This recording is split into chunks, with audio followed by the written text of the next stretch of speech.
예, 오늘 저희 함께 볼 말씀은 신명기 6장 4절에서 9절까지 말씀입니다.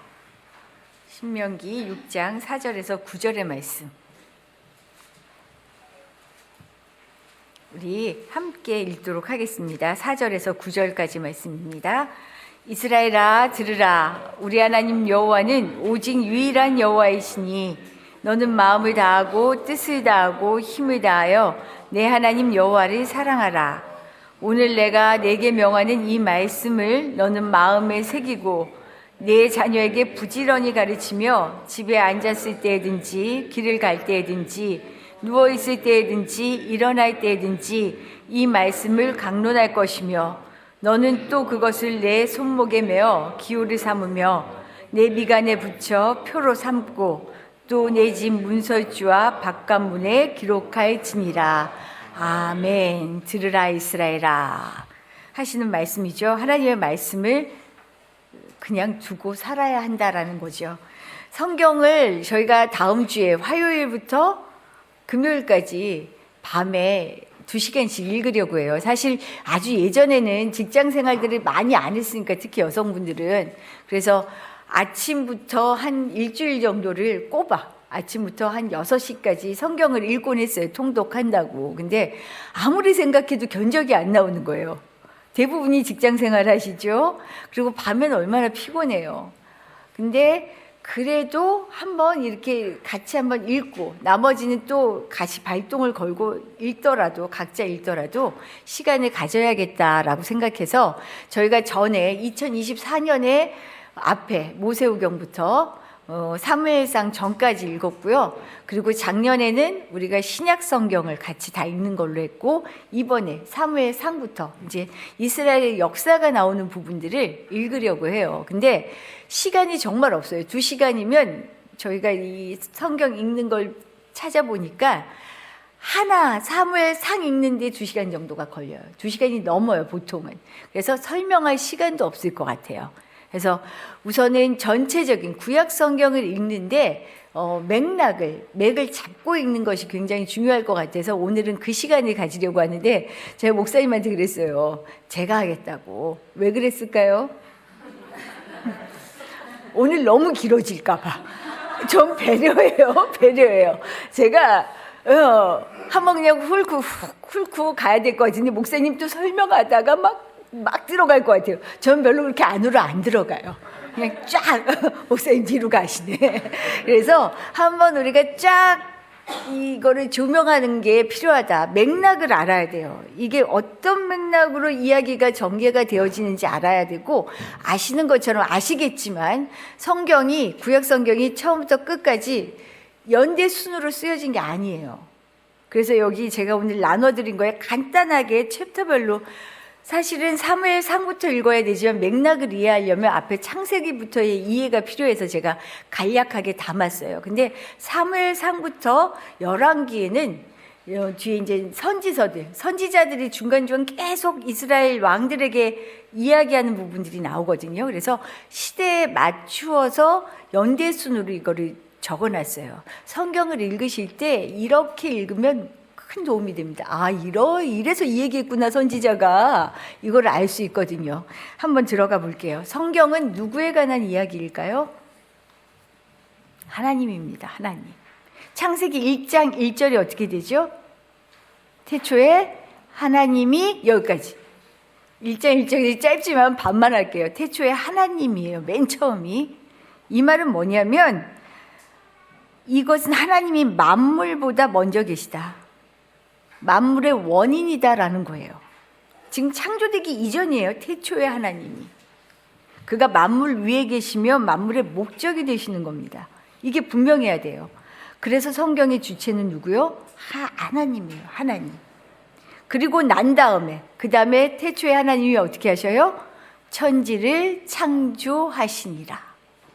이제 창조부터 창세기 제가 두 부분으로 나눴는데요. 1장부터 11장까지. 사실은 창조 이야기가 나오고요. 그 다음에 타락, 죄가 들어오죠. 그리고 난 다음에 어떻게 해요? 죄가 들어왔으니 하나님의 심판이 있어요. 그런데 하나님은 심판의 목적이 뭐죠? 구원을 위해서 심판하셔요. 그냥 벌 주는 게 목적이 아니에요. 하나님은 분명하셔요. 심판의 목적은 구원이에요. 그래서 창조와 타락, 그리고 심판과 구속, 이 사이클이 계속해서 반복됩니다. 사실 그래서 이스라엘의 역사라고 했지만 이게 어디의 역사인 줄 아세요? 우리 역사예요, 우리 역사. 그 부분이 굉장히 중요해요. 옛날 이야기가 아니고 지금 우리의 역사인 거죠. 창조가 어떻게 이루어지나 1절 하반절에 보면 천지를 창조하시니라 라고 하시죠. 하나님 우주 만물을 만드시는 창조 사건을 통해서 인류 역사가 시작됩니다.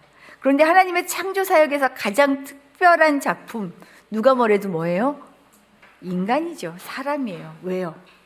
하나님의 형상대로 만드셨잖아요. 이 말은 뭐냐면요, 하나님이 호흡을 불어넣어서 사람이 되게, 생명이 되게 하신 다음에 어떻게 해요? 그 다음은 나와 교제하자예요. 함께 만나는 거예요. 늘 호흡하는 거예요. 하나님과 사람은. 그런데 여기서 중요한 건 이 사람이 자기 주제 파악을 해야 돼요. 하나님이 형상대로 만들었다고 내가 하나님이 아니라는 걸 알아야 된다는 거죠. 인간은 사람에 의해 창조된 피조물입니다. 그래서 우리는 철저하게 창조주 하나님과 연결되어서 그를 의지하며 살아야 해요. 창세기 1장과 2장의 얘기가 이 얘기예요. 하나님을 의지하고 하나님과 연결되지 않으면 사람은 아무것도 아니에요. 그런데 바로 3장에 가면 아는 것처럼 비극이 시작되죠. 하나님에 의해 지어진 피조물이요, 하나님과 연결되어서 그를 의지하며 살아야 하는 자기의 정체성을 잃어버리는 거예요. 뭐 때문에요? 유혹하죠. 너 하나님과 같이 될 수 있어. 하나님에게서 독립하는 길을 택합니다. 이게 죄고 타락이에요. 우리는 하나님을 떠나서는 아무것도 아니에요. 먼지로 돌아가는 존재예요. 이걸 알아야 돼요. 정말 이걸 알아야 돼요. 그래야 사람이 겸손할 수 있어요. 죄의 결과는 그럼 뭐죠? 하나님과 우리를 멀어지게 합니다. 즉 하나님의 임재, 그와의 교제가 상실되는 거예요. 죄의 결과는. 그래서 자기 정체성, 인간이라는 주제 파악이 명확하지 않으면 안 되는 거죠. 우리의 정체성을 잃어버리고 죄를 지었으니 공의로우신 하나님께서 우리를 어떻게 하셔요? 심판하시죠. 심판하셔요. 그런데 하나님은 심판으로 끝나지 않죠. 심판의 목적이 뭐라고요? 구원이에요. 다시 회복시키기 위해서예요. 하나님은 공의로우시지만 우리가 또 뭐라고 얘기해요? 자비로우신, 사랑이 많으신 하나님이라 그러죠. 하나님은 죄로 멀어진 우리를 향해 불쌍히 여기는 마음을 가지셔요. 그래서 하나님께서는 안 되겠다, 다시 사람을 구원해야겠다라는 계획을 세우십니다. 이것이 창세기 12장에서 50장에 나타나는 아브라함과의 약속을 통해 나와요. 하나님이 왜 아브라함을 선택하셔요? 굳이 아브라함을 선택하시면서 뭐라고 얘기하셔요? 내가 너로 큰 민족을 이루리라. 너가 복이야. 너가 큰 민족을 이룰 거야. 근데 잘 아시는 것처럼 아브라함이 진짜 큰 민족을 이뤘나요? 100세가 되도록 사라에게서 아들이 못 낳잖아요. 단순히 아브라함 하나를 번성시킨다는 게 아니죠. 구원의 약속이에요. 온 인류를 향한 구원의 약속을 하신 거예요. 결국 하나님은 그래서 아브라함을 찾아가서 내가 너를 통하여 네가 복이 되게 하고 이 복을 너의 온 민족을 통하여 번성하게 할 거다라는 약속을 하십니다. 그럼 하나님의 속성, 약속하시면 하나님은 어떻게 하셔요? 반드시 이루시는, 성취하시는 신실하신 하나님이죠. 창세기에서는 우리의 인간사, 세상사, 창조와 죄와 타락과 심판과 구원이 연속해서 반복되어지는 가운데서도 결국 궁극적인 하나님의 관심은 뭐다? 구원하신다. 이 언약, 약속이에요. 이 약속을 붙잡았으니 이제 출애굽기부터는요, 이 약속을 이행하시는 과정들이 나옵니다. 분명히 구원하신다 그랬는데 지금 이스라엘 백성들이 어디에 가 있어요? 애굽에서 종살이하고 있잖아요. 이걸 그냥 보실 하나님이 아니시죠.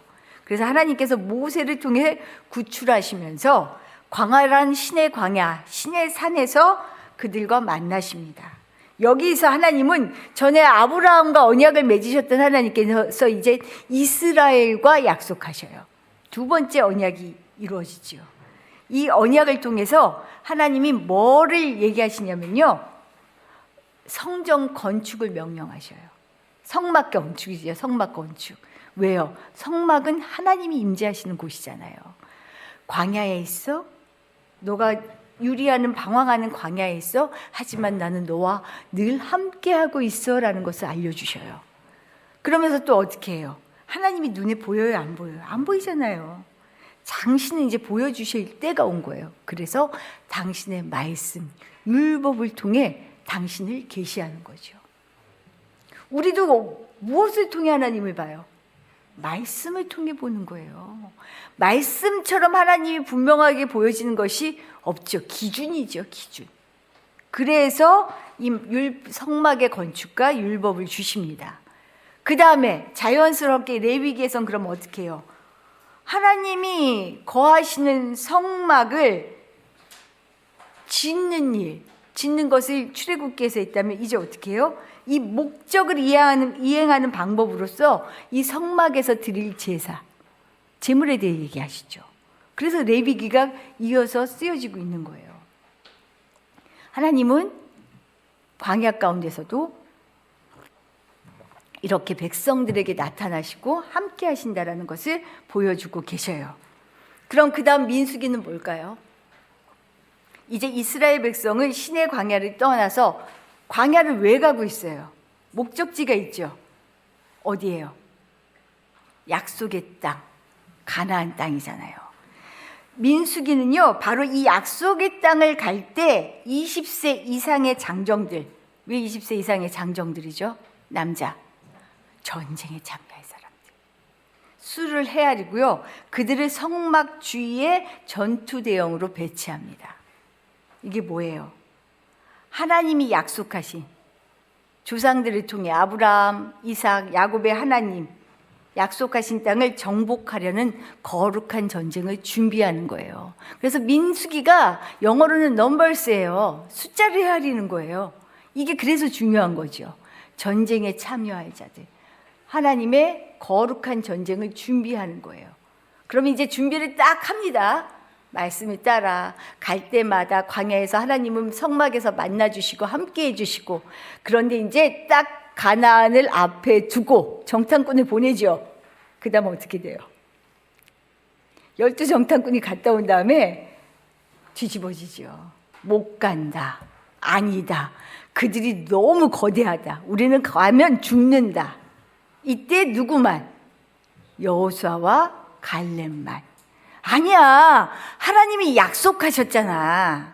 가면 돼 하는데 모두가 못 간다고 울고 불고 어떻게 해요? 모세를 돌로 쳐 죽이려고까지 해요. 결국 어떻게 돼요? 40년을 광야에서 유리하게 됩니다. 그리고 하나님이 내리신 결단이 뭐예요? 모세 너도 못 가. 아, 난 내가 모세였으면 정말 열불이 났을 것 같아요. 너무 억울하고 속상했을 것 같아요. 그래도 자기의 몫을 안 거죠. 거기까지 하니까 거기까지로 멈추는 거죠.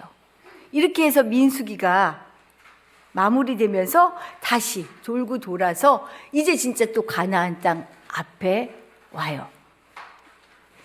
애굽 출애굽 1세대들도 모세도 아무도 들어가지 못하는데 이 앞에 와서 노쇠한 모세가 이제 마지막으로 다시 상기시킵니다. 율법을, 하나님의 말씀을. 이게 신명기예요. 여기에서 상기시키는 말씀은 다른 게 아니에요. 지나간 역사를 상기시키면서 율법을 다시 알려주는데, 신명기는 다른 말씀 다 잊어버려도 이걸 기억해야 돼요. 하나님의 말씀에 순종하면 복을 받고 불순종하면 저주를 받는다. 이걸 신명기의 역사관이다라고 얘기해요.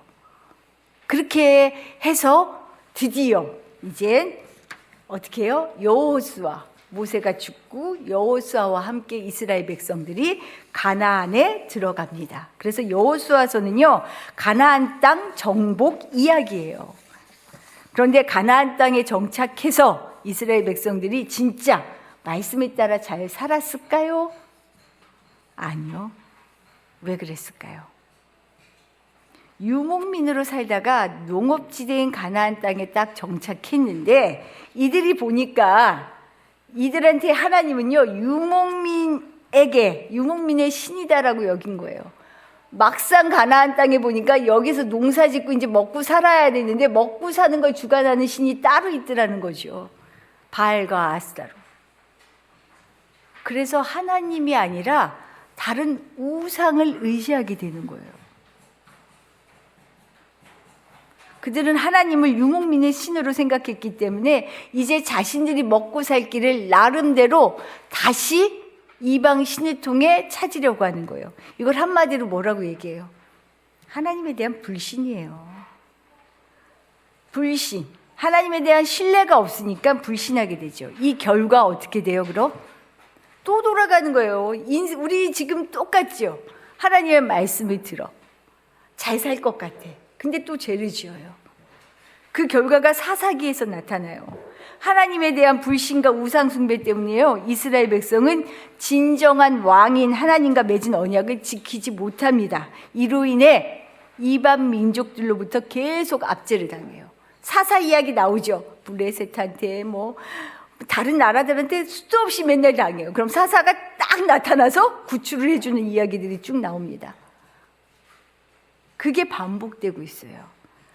그런 와중에 룻기가 하나 나와요. 여기에 그 다음에 사사기 룻기. 룻기는 이런 점에서 완악한 백성 가운데도요, 진심으로 하나님의 성품을 닮은 이들이 있다라는 것을 이방 여인 룻과 보아스를 통해서 보여주고 있어요. 이렇게 해서 사사기 룻기까지의 이야기가 진행이 딱 되었어요. 뭐예요? 성경은 하나님, 창조주 하나님.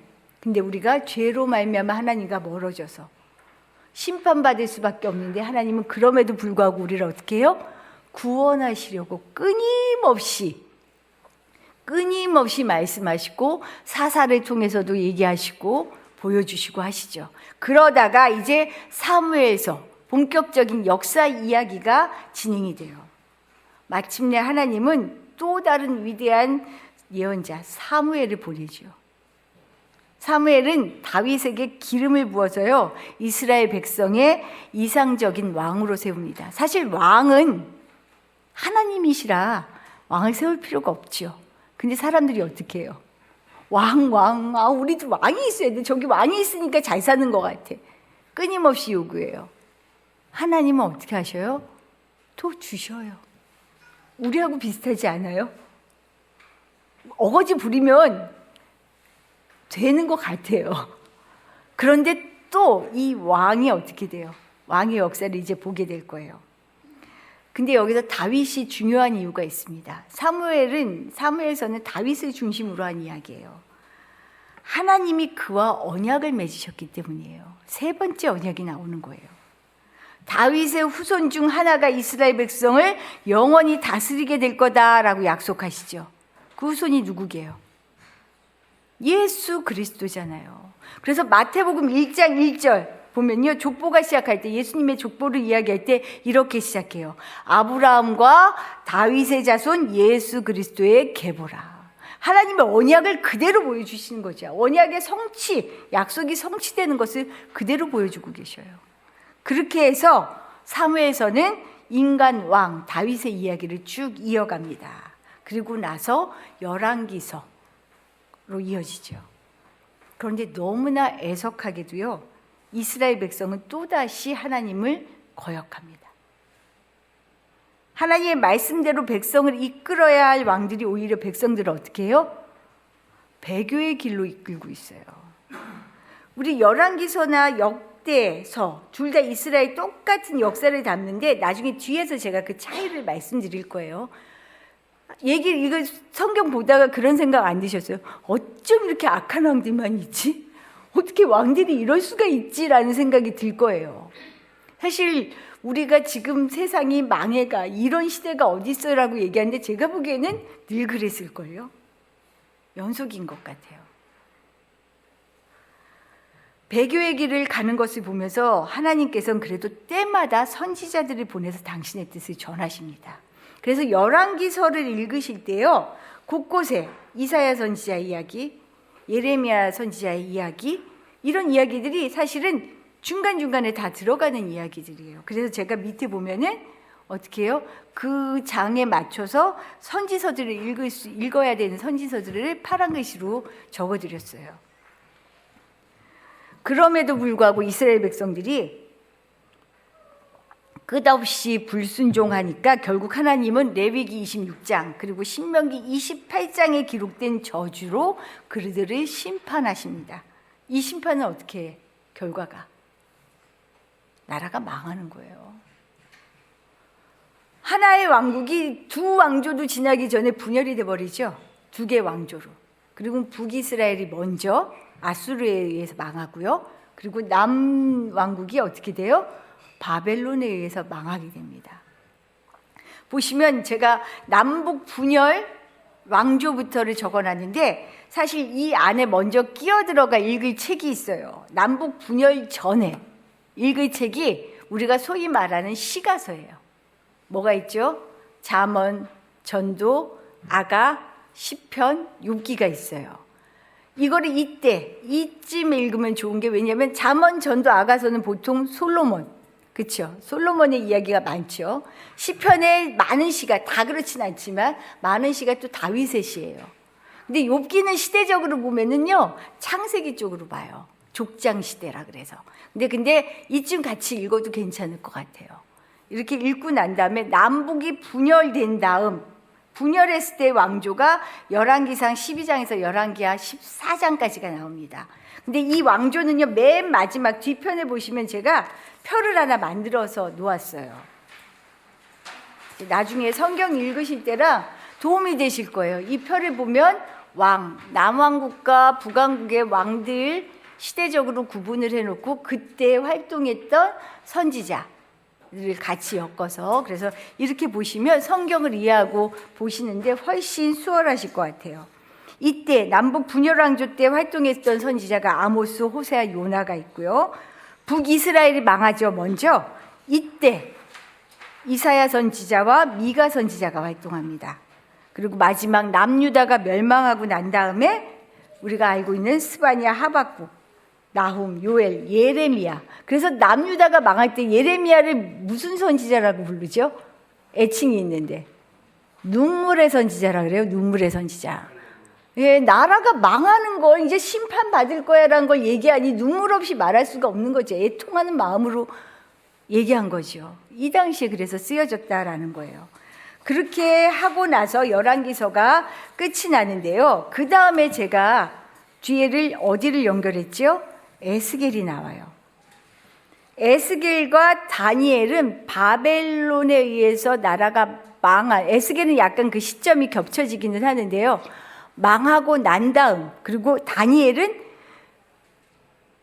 그 바벨론에 의해서 포로로 잡혀가지만 그 다음 바사가 페르시아가 바벨론에 다시 멸망시키고 바사 제국이 있었는데 그때까지 다니엘은 활동했던 선지자예요. 그래서 다니엘서가 이렇게 나뉘어져요. 두 부분으로. 그래서 이걸 순서대로 그 다음 에스겔, 다니엘을 놓았어요. 에스겔은 어떤 맥락으로 쓰여졌나? 바벨론에 의해서 남유다가 망하고 많은 유력한 사람들이 포로로 끌려갑니다. 유배 생활로 하나님의 백성은 말로 다 할 수 없는 비참한 고통을 겪지요. 왜냐하면 하나님의 특별한 임재와 그들이 하나님의 백성이라는 것을 보여주는 가장 중요한 증거 뭐예요? 약속의 땅과 성전을 잃어버렸기 때문이에요. 포로로 있으면서 땅도 잃어버렸죠. 성전도 잃어버렸죠. 살 소망이 없어요. 하나님이 떠났구나 했어요. 이때 바벨론의 포로로 끌려간 이스라엘 백성들을 하나님께서 에스겔에게 가라고 말씀하셔요. 그들에게 선포하라고 말합니다. 제가 에스겔에서 3장 17절 말씀 한번 읽어드릴게요. 하나님이 에스겔에게 하신 말씀이에요.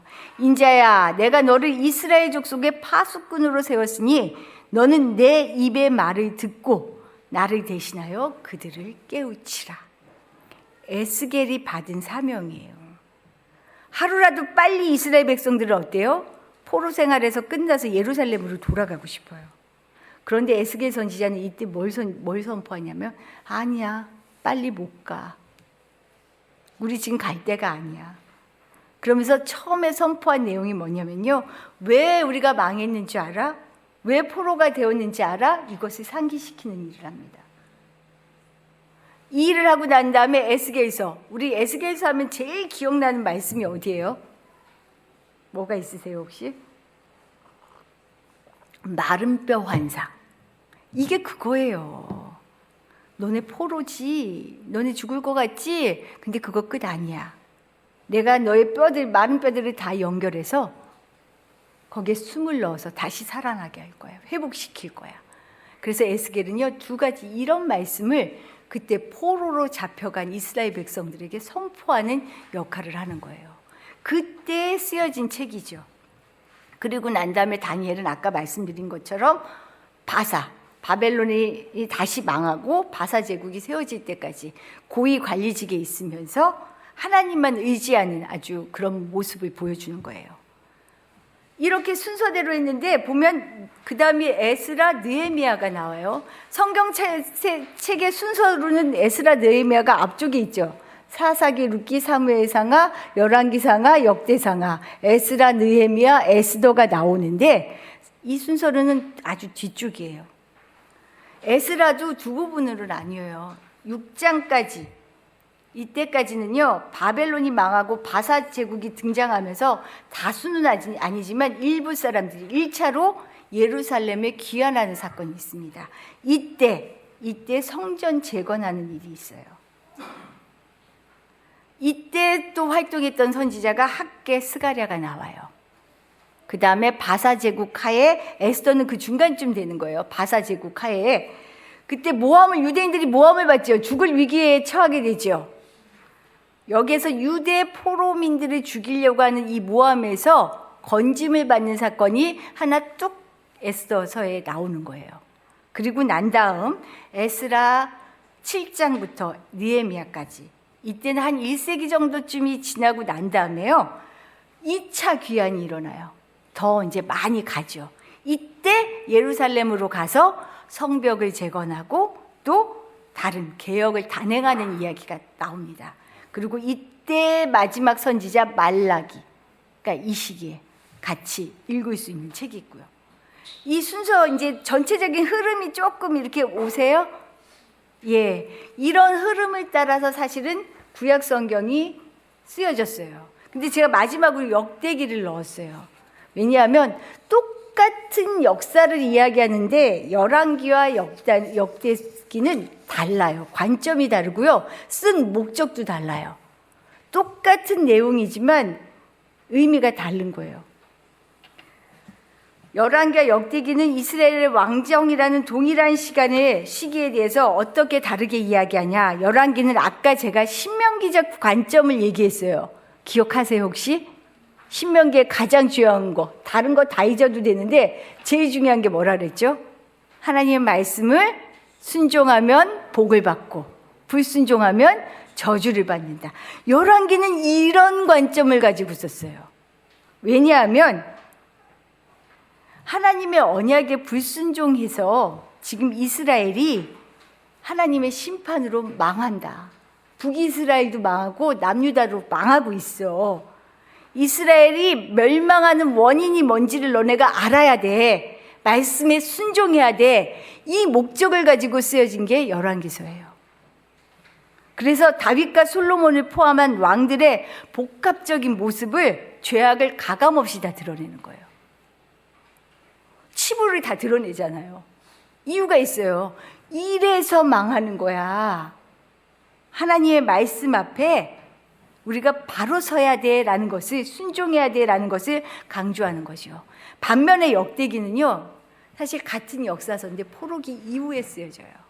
어떤 목적으로 쓰여지냐면 다시 이스라엘을 재건하잖아요. 그렇죠? 재건하는 공동체에 희망을 주기 위해서 쓴 책이 역대기예요. 역대기는 역사를 재해석해서 하나님의 신실하심과 다윗 언약의 영속성, 이 언약이 계속 이루어질 거야 라는 것을 부각해서 쓴 거예요. 그래서 북왕국 이스라엘의 역사는 거의 배제하고요. 여기서는 남유다와 다윗 왕조에 초점을 맞추면서 나라의 정체성을 세우기 위해 예루살렘 성전과 그곳에서 예배를 강조하며 쓰여진 책이 역대기입니다. 그래서 역대기는요, 다윗과 솔로몬을 아주 이상적인 성전의 설립자라고 여기고 있어요. 므낫세 왕의 회개와 회복 이야기를 통해서요, 어떤 죄인이라도 회개하면 용서받고 새롭게 회복될 수 있다라는 것을, 이런 강력한 희망을 제시합니다. 똑같은 역사를 두고 다르게 이야기하죠. 근데 우리 삶에는 이 두 가지가 다 필요한 거예요. 그때에 따라서. 때로는 정말 지적하고 너 이러면 큰일 나라고 얘기해야 될 때가 있고요. 이제는 일어나서 희망을 갖고 우리가 일어서야 된다라고 이야기해야 될 때가 있어요. 우리가 웃어야 할 때가 있고 울어야 될 때가 있고. 결론적으로 열왕기는 왜 멸망했는가에 대한 이야기라면 역대기는 어떻게 다시 시작할 것인가에 대한 그림이에요. 그래서 우리 이제 성경을 쭉 우리가 읽을 때 이것을 기억하시면 아, 이래서 이랬구나라는 것이 훨씬 명확하게 오죠. 두 역사서는 서로 다른 목적과 관점을 가지고 동일한 역사를 이야기하지만 결국 역사를 주관하시며 죄를 심판하시고 회개를 통해 구속의 은혜를 베푸시는 하나님의 역사를 증언하고 있습니다. 이런 이해를 가지고 성경에 쓰여진 연대를 따라 읽기 위해서 이 시간을 가졌어요. 훨씬 좀 이렇게 이해가 쉬울 것 같다는 생각이 들지 않으세요? 기회가 된다면 한 책 한 책을 더 자세히 얘기할 수도 있겠지만 맥락이 중요합니다. 그리고 성경을 읽으실 때 저도 그래서 사실은 마지막에 표를 보여드린 이유가 제가 성경을 읽을 때 이 표를 갖고 다시 열왕기서를 읽다가 막 이렇게 선지서를 찾아 읽고 이러기도 많이 했거든요. 그렇게 읽는 것도 굉장히 좋을 것 같아요. 성경을 읽는 이유는 분명합니다. 말씀을 통해 드러나는 하나님을 알고 만나기 위해서예요. 이 시간 우리가 말씀을 묵상하며 깊이 읽는 것도 중요하지만 성경을 관통하는 전체 맥락, 하나님이 무엇을 말씀하시려고 하는 거지? 왜 수도 없이 죄와 심판을 얘기하시는데 그 속에서 우리를 구원을 어떻게 이루어 가시지? 결국은 예수 그리스도를 통해 우리를 구원하시잖아요. 관통할 수 있어야 돼요. 하나님의 이 뜻을. 그래서 신명기 6장 오늘 4, 5절 말씀이 참 중요합니다. 이스라엘아 들으라. 우리 하나님 여호와는 오직 유일한 여호와이시니 너는 마음을 다하고 뜻을 다하고 힘을 다하여 내 하나님 여호와를 사랑하라. 이런 마음으로 다음 주 기대하시며 함께 말씀을 읽을 수 있기를 바랍니다. 기도드리겠습니다. 이번 주에 있을 우리 교사 워크샵 그리고 함께 기도해 보면 정의와 평화를 위해 기도하자라고 되어 있는데요. 지금 그런 때인 것 같아요. 어제 우리 뉴스를 보고 계시잖아요. 하나님 이 나라가 정말로 하나님의 공의가 세워지고 하나님의 정의가 세워지고 무엇보다 하나님의 사랑이 정말 강물같이 흘러서 우리의 삶이 우리의 마음이 평화를 누리게 해주십시오. 하나님의 나라를 이루어가게 해주십시오. 함께 기도해 주시기를 바랍니다. 우리 같이 기도하겠습니다.